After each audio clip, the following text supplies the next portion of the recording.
Bonsoir, bienvenue dans le 7-8, c'est votre émission pour bien démarrer la soirée dans les Yvelines avec au programme de l'actualité, des infos pratiques et aussi des idées de sortie. Bonsoir Mathilde. Bonsoir Grégory. Bien installé pour la prochaine demi-heure? Ça va, tout va bien. Avec à suivre avec vous bien sûr les infos du jour et on déroule tout de suite le programme de ce 18 octobre.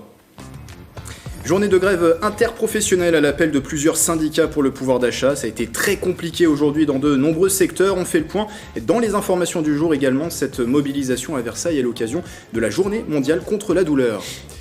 La 4e édition du festival Imago se poursuit jusqu'au 20 décembre, un événement qui mêle art et handicap. Dans ce cadre, la pièce La cabane de l'architecte de la compagnie Influencène sera proposée vendredi à Plaisir, c'est au théâtre Coluche. Enlevé de rideau, une création avec des bénéficiaires de l'association Art Convergence.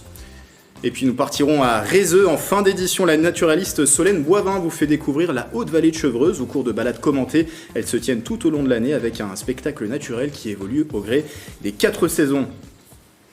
Et deux invités également avec nous dans la prochaine demi-heure. Florence Camoin, bonsoir. Bonsoir. Directrice du théâtre Coluche, le Tech, où se tiendra la pièce dont on parle dans un instant avec vous également, Jean-Luc Paliès. Bonsoir. Bonjour. Vous êtes metteur en scène, président de la compagnie Influencène, et je le disais dans les titres, vendredi, vous proposerez cette création, c'est la cabane de l'architecte, ou La main tendue de Le Corbusier de Louise d'Outre-Ligne. Vous signez la mise en scène et je le disais, c'est donc au théâtre Espace Coluche, théâtre Coluche de Plaisir, anciennement théâtre Espace Coluche. J'allais la faire au moins une fois dans cette émission. Le théâtre a changé de nom il y a de cela un an. Juste pour présenter déjà la compagnie Influencène en quelques mots. Bon, en quelques mots, c'est une compagnie importante qui est basée en région parisienne, à l'est de Paris. Nous venons un peu en voyage à l'ouest, si j'ose dire. De la Seine-et-Marne jusque dans les Yvelines. Du Val-de-Marne. Du Val-de-Marne, jusqu'aux Yvelines. Mais là, on est en résidence de création. C'est la deuxième fois que nous faisons une grosse création au Tech, grâce à Florence Camoin et à son accueil. Nous avions fait l'an dernier Vienne 1913, les prémices du pire, qui est un spectacle qui a tourné au Festival d'Avignon. Nous venons souvent au Festival d'Avignon. Et là, notre compagnie est en résidence, donc, depuis le mois de mai, pour la création, cette nouvelle création, donc un spectacle autour de l'architecture et d'un monsieur qui est devenu architecte grâce à Le Corbusier, grâce à La main tendue de Le Corbusier. On en dira plus tout à l'heure, et c'est dans le cadre du festival Imago, puisqu'en levée de rideau de cette pièce, il y aura une création. Votre compagnie a travaillé avec l'association Art Convergence, et il y a des bénéficiaires qui jouent dans cette création. L'association Art Convergence qui accompagne des personnes atteintes de maladies psychiques. Et donc le festival Imago aussi, qu'est-ce que c'est le festival Imago? C'est la 4e édition, c'est jusqu'au 20 décembre. Alors c'est un énorme festival qui recouvre toute l'Île-de-France et un peu au-delà, qui réunit de nombreux théâtres, mais aussi des médiathèques. Il y a le musée du Quai Branly qui est partenaire de cette opération. Il y a eu la conférence de presse de présentation. Donc c'est assez fascinant, et c'est vrai que autour de l'architecture, en fait, je crois qu'il y a une vraie mobilisation du public. Et ça, c'est assez intéressant, surtout dans nos banlieues, dans nos villes nouvelles. Et du coup, j'avais pensé à l'association Art et Convergence, avec qui j'avais proposé de monter un projet autour de l'architecture avec les résidents de l'hôpital de Plaisir, mais alentour aussi, parce que ça regroupe Saint-Germain-en-Laye, ça regroupe vraiment plusieurs structures. Et donc l'idée, c'était de faire plusieurs ateliers, les maquettes, donc on accueille une exposition de maquettes dans le hall du théâtre, mais aussi un mini-spectacle, une création avec un texte original autour de l'architecture, qui est presque une sorte de préalable, d'éclaircissement à ce qui va se produire sur scène pendant le spectacle. Et pareil, on en parlera tout à l'heure dans le 7-8. Mathilde Franco à suivre également avec vous. On reste à Plaisir et on va parler de la maison des femmes Calypso qui va bientôt s'agrandir. Oui, donc c'est une maison qui a ouvert en janvier dernier. Et c'est une maison qui a pour but de lutter contre les violences faites aux femmes, mais pas que. Il y a aussi un centre de planification familiale, donc on en parlera tout à l'heure. Voilà pour le programme, ce sera dans un instant, mais tout de suite la météo.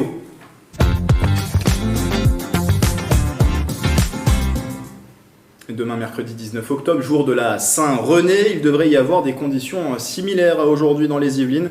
Nuageux pour la matinée sur le territoire avec du brouillard du côté de Houdan, Versailles et à Mantes-la-Jolie, où il fera 15 degrés. Ce sera à 14 degrés à Rambouillet.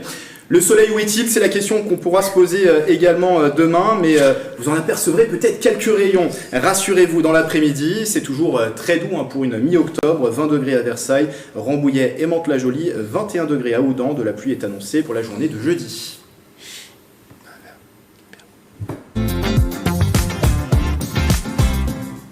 Les informations du jour avec un mot qui était le maître mot, on peut le dire aujourd'hui, patience, avec cette journée de grève interprofessionnelle, Mathilde, qui vous a sans doute impacté dans les Yvelines. Est-ce que c'est un mouvement qui a été suivi ? Et oui, près de 150 points de rassemblement dans toute la France, transport public, routier, agroalimentaire, commerce, fonction publique. Ils étaient tous dans la rue pour réclamer une hausse des salaires et pour s'opposer aux réquisitions des grévistes. Selon l'Éducation nationale, moins de 6% des enseignants se sont mobilisés. Dans les Yvelines, selon la CGT cheminot, un conducteur sur 2 était en grève. D'ailleurs, dans les zones de Versailles, Trappes et Rambouillet, la grève est reconduite à demain. Donc de nouvelles perturbations seront donc à prévoir dans les transports dans ces secteurs. Aujourd'hui, c'était également, Mathilde, la journée mondiale contre la douleur. Effectivement, Grégory, et c'est dans ce cadre que le collectif Soulagé mais pas tué s'est mobilisé aujourd'hui à Versailles. Il revendique le déploiement des soins palliatifs partout en France. On écoute leur porte-parole au micro de Julien Leroy. Départements en France qui n'ont pas d'unité de soins palliatifs. Et puis des départements, enfin voilà, tout le monde n'a pas accès malheureusement à ces soins, alors que c'est un droit, hein, c'est dans la loi santé depuis 1999. On veut supprimer la souffrance, pas supprimer ceux qui souffrent. Fin de vie, le collectif se prononce contre l'euthanasie et le suicide assisté. Autre rendez-vous, c'est en ce moment la semaine de l'intégration avec des événements qui sont organisés par la préfecture des Yvelines. Et à Mantes-la-Jolie, eh bien, c'est la première ville des Yvelines qui s'engage pour l'accueil et l'intégration. Tout à fait. Hier, le préfet délégué pour l'égalité des chances et la directrice territoriale de l'Office français de l'immigration et de l'intégration étaient accueillis par le maire de Mantes-la-Jolie. Ils ont signé le tout premier projet territorial d'accueil et d'intégration. L'objectif, faciliter l'accès à la formation et à l'emploi par l'apprentissage du français. On en a beaucoup parlé dernièrement avec de multiples cyberattaques, notamment un hôpital en Essonne. Et demain, justement, un événement sur la cybersécurité est proposé sur le territoire de Saint-Quentin-en-Yvelines. Effectivement, Grégory, top départ d'Horizon Cyber demain à 9h30. Ce sera sur le campus de l'Estaca. Le but, rassembler l'ensemble des acteurs, start-up innovantes, PME ou grands groupes pour présenter et mettre en situation des solutions de sécurité informatique. Ce sera également l'occasion d'évoquer les actualités autour de la cybersécurité ou encore les nouvelles réglementations. Enfin, c'est tout nouveau. Saint-Quentin-en-Yvelines va déployer de nouvelles bornes de recharge pour les voitures électriques. Oui, baptisé Starski, il s'agit de 50 nouveaux points de recharge publics qui seront proposés aux utilisateurs. Les bornes déjà présentes à Morpac, Coignard, Plaisir et Villepreux vont être adaptées et modernisées. Vous aurez la possibilité de brancher tous les types de prises en AC ou DC. L'objectif de l'agglomération, 200 bornes d'ici la fin de l'année 2022. Plus de renseignements à venir sur le site sky.fr. Starski, on a compris la référence. On a vu la couleur de la voiture et Starsky Hutch, grande série bien sûr des années 80, années 70, années 80 plutôt. Je parle sous le contrôle de Florence Camoin. Merci Mathilde pour ces actualités.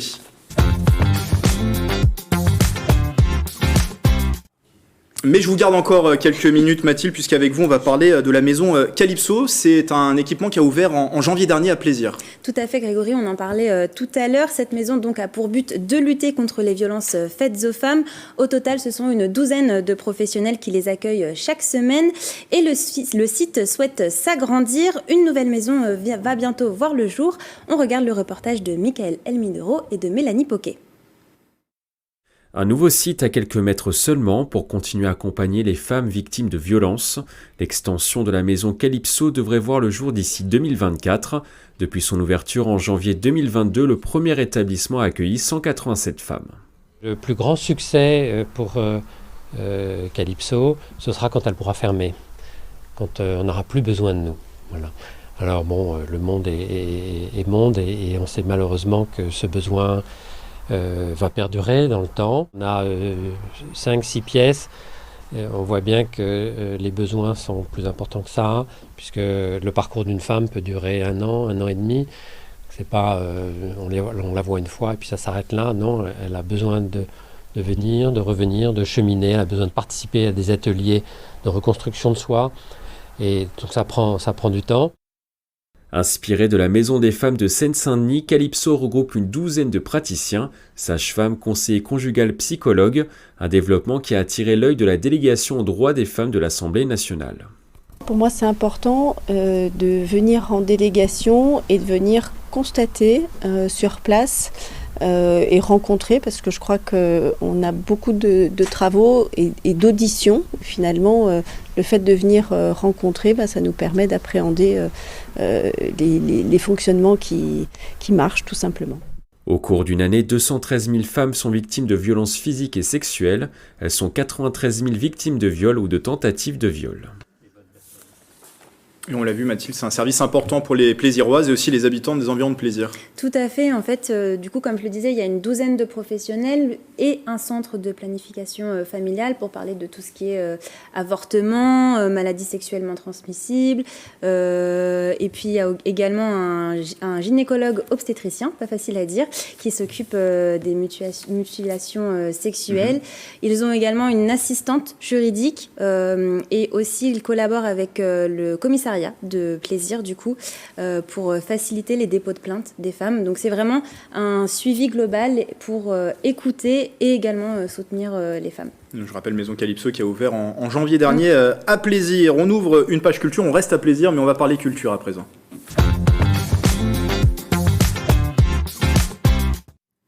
Avec le festival Imago qui investit donc le théâtre Coluche de Plaisir vendredi avec cette pièce, c'est La cabane de l'architecte ou La main tendue de Le Corbusier. On le disait tout à l'heure, une création de la compagnie Influencène de Louise d'Outreligne. La mise en scène est signée de vous, Jean-Luc Paliès. 2 représentations, une pour les scolaires à 14h30 et une à 20h30. Et pour cet horaire en soirée, un lever de rideau, une représentation sur l'héritage de Le Corbusier avec les bénéficiaires de l'association Art Convergence qui accompagne les personnes souffrant de maladies psychiques et disposant de talents artistiques. Vous avez commencé à pitcher un petit peu la pièce tout à l'heure. On parle forcément d'architecture et du lien aussi de Le Corbusier avec un jeune architecte qui va aider. Exactement, voilà, c'est l'histoire d'un jeune garçon de 12 ans qui va avoir, grâce à Le Corbusier, une destinée nouvelle, qui va repartir un peu sur un bon chemin.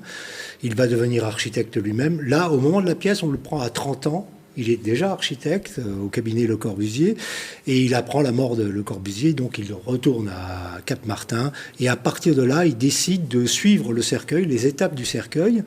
Donc en flashback, il va revoir toute sa vie. Tout ce qui s'est passé, les étapes importantes, les moments les plus truculents, parce que dans la mémoire, généralement, on sélectionne toujours le meilleur, oui, finalement.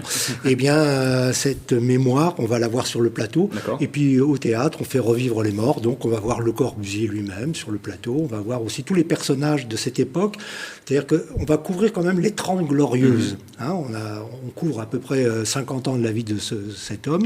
Et c'est assez intéressant parce qu'on voit aussi, au travers de sa vie, ce qui s'est passé dans cette époque-là, mais d'une manière assez humoristique. L'autrice, Louise d'Outreligne, a fait un travail scénaristique assez époustouflant. En 1h10, vraiment, on passe 30 ans et on voit pas le temps passer. Et si on salue qui est resté en coulisses, Louise d'Outreligne, qui est venue avec vous. Okay. On va regarder tout de suite un extrait de la bande-annonce de cette pièce. Ok.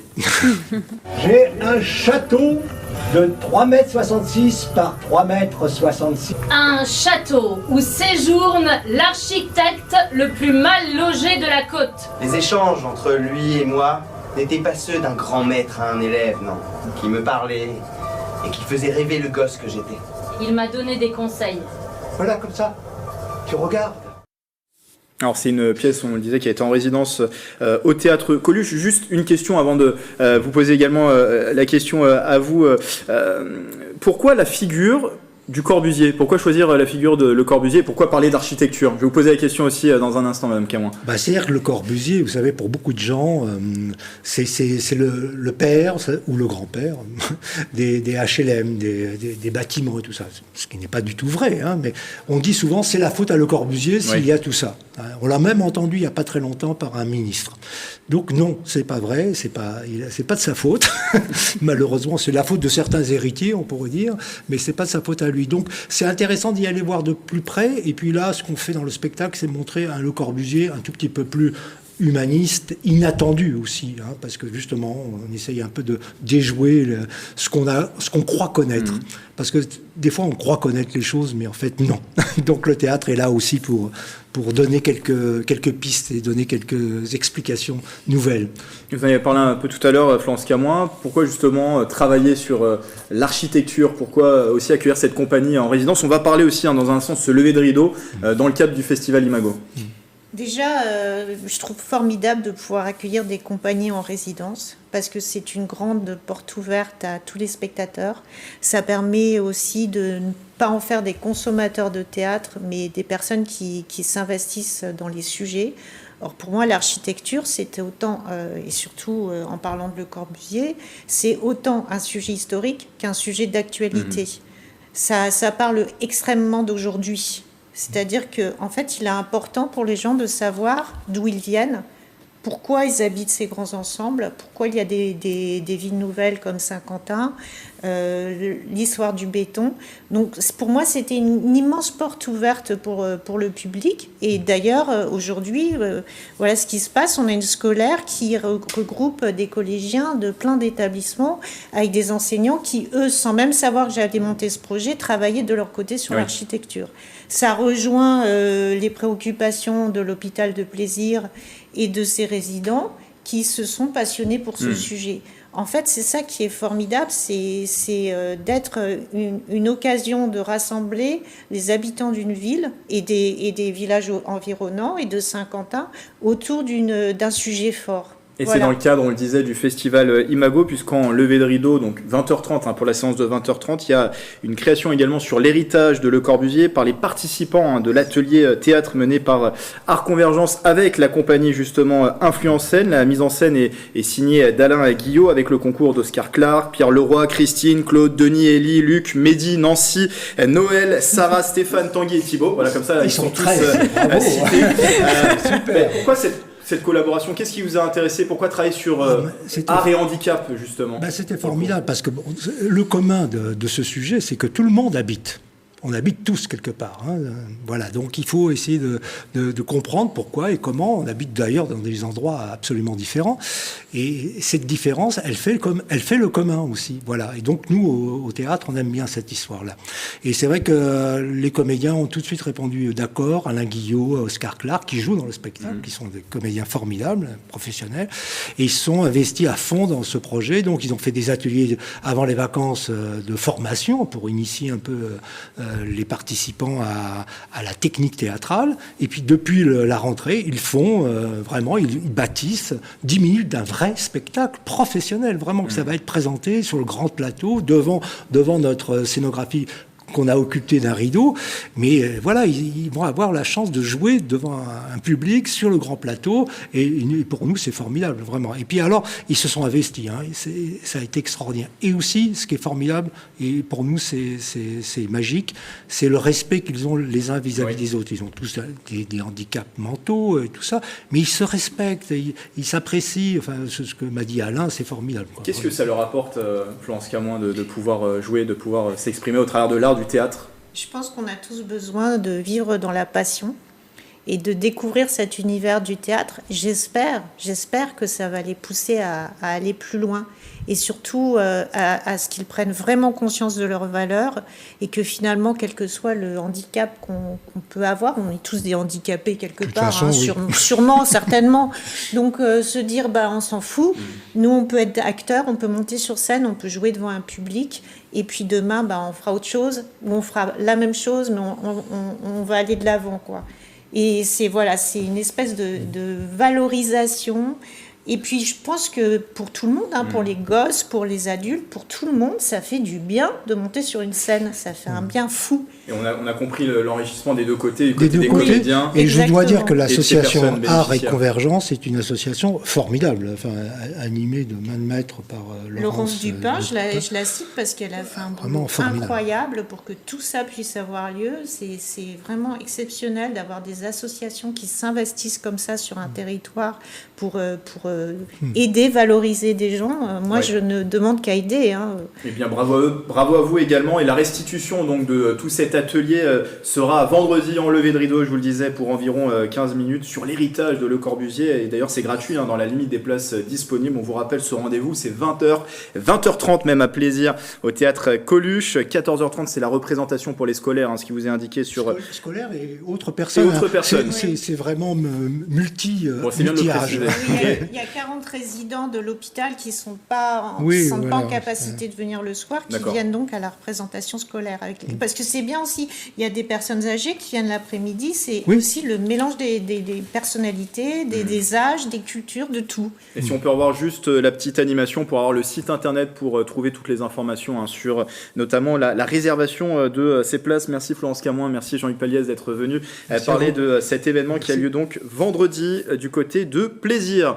Autre idée de sortie, c'est un concert à la Meurice de Trappes et c'est une première pour cette artiste. La chanteuse Olivia Ruiz, issue de la saison 1, saison 1 même de la Star Academy, sera à l'affiche de son spectacle Bouche cousue. Ça parle d'exil et de résilience. Elle y raconte avec ses origines espagnoles, elle y raconte même ses origines espagnoles, l'histoire de sa famille obligée de fuir la dictature franquiste. On rappelle la carrière d'Olivia Ruiz, 21 albums, 4 victoires de la musique, 3 globes de cristal en tant qu'artiste-interprète féminine. Il reste des places. Le tarif va de 12 à 20 €. Infos et réservations sur le site Trappe Mag. Aux 4 saisons, des balades commentées sont organisées dans la Haute-Vallée de Chevreuse. Je vous en parlais dans les titres. La naturaliste Solène Boivin délivre de nombreux secrets sur la nature et l'histoire du parc naturel régional de la Haute-Vallée de Chevreuse. Nous avions rendez-vous du côté de Rézeux le vendredi 30 septembre dernier. Ça remonte, mais il y a des balades qui se déroulent tout au long de l'année. Et nous avons suivi donc cette guide passionnée. Regardez. Est-ce que ça peut être intéressant pour les oiseaux ? Les mares. Des balades pour les curieux de nature, Solène Boivin organise des promenades intitulées Les Grands Curieux dans la Haute-Vallée de Chevreuse. À la rencontre du patrimoine, de la faune et de la flore, les promeneurs avaient rendez-vous à Rézeux pour suivre la naturaliste venue éveiller leur curiosité.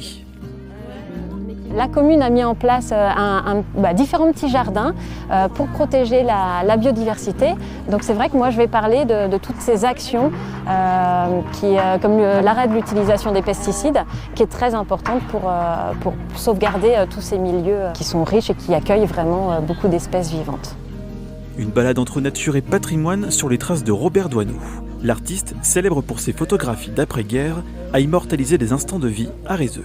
En s'éloignant du cœur de la ville, l'environnement se fait plus sauvage. L'occasion d'apprendre les secrets d'un arbuste communément appelé bonnet d'évêque. On a vraiment des fruits qui vont s'ouvrir, qui vont être roses, avec du orange aussi, donc des fruits très qui vont perdurer l'hiver, qui ne sont pas comestibles, mais par contre c'est un arbuste avec lequel on peut faire du fusain d'Europe très facilement. Des balades ludiques pour un public avide de savoir. Alors moi, c'est découvrir le coin, c'est toutes les connaissances naturalistes. Et puis comme je veux en faire mon métier aussi, donc je m'imprègne en fait de ce que fait Solène. Découverte d'indices de présence animale sous le soleil automnal. Au hasard d'un sentier, le public a pu apercevoir des nids de chenilles processionnaires. Pour se protéger, ces insectes peuvent éjecter leurs poils urticants, parfois dangereux pour l'homme. À un moment, elles vont se transformer en papillons. Et pour ça, elles vont faire des chrysalides, mais dans un cocon qu'on voit. Donc on dit qu'elles vont se nymphoser.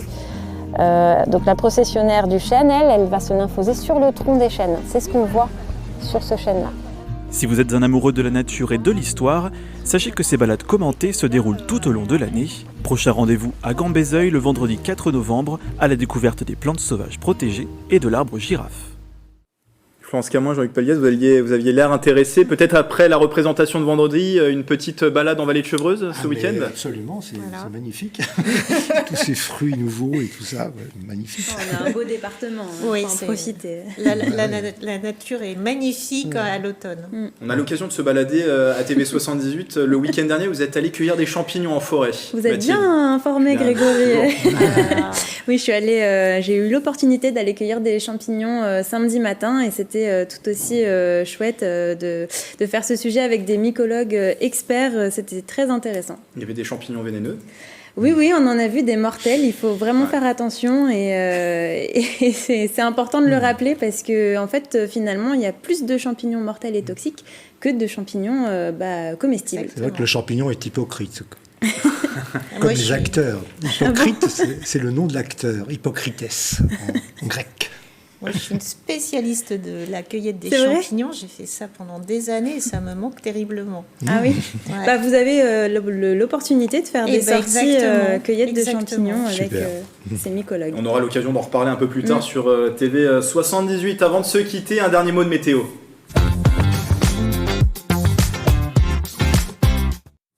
Et demain, mercredi 19 octobre, il devrait y avoir des conditions similaires à aujourd'hui, nuageux sur toutes les Yvelines, le matin avec du brouillard du côté de Houdan, Versailles et Mantes-la-Jolie où il fera 15 degrés, 14 degrés à Rambouillet, quelques rayons de soleil peut-être attendus ou pas dans l'après-midi. C'est toujours très doux pour une mi-octobre, 20 degrés à Versailles, Rambouillet et Mantes-la-Jolie, 21 degrés à Houdan. Et je vous le disais tout à l'heure, de la pluie est annoncée pour la journée de jeudi. Merci encore à vous, Florence Camoin, Jean-Luc Paliès. Merci Mathilde d'avoir été avec moi pour cette émission. Merci à toutes et à tous d'avoir suivi ce 7-8, le 7-8 qui touche à sa fin, mais le replay est disponible bien sûr sur notre site internet et notre application mobile. Très belle soirée sur TV78.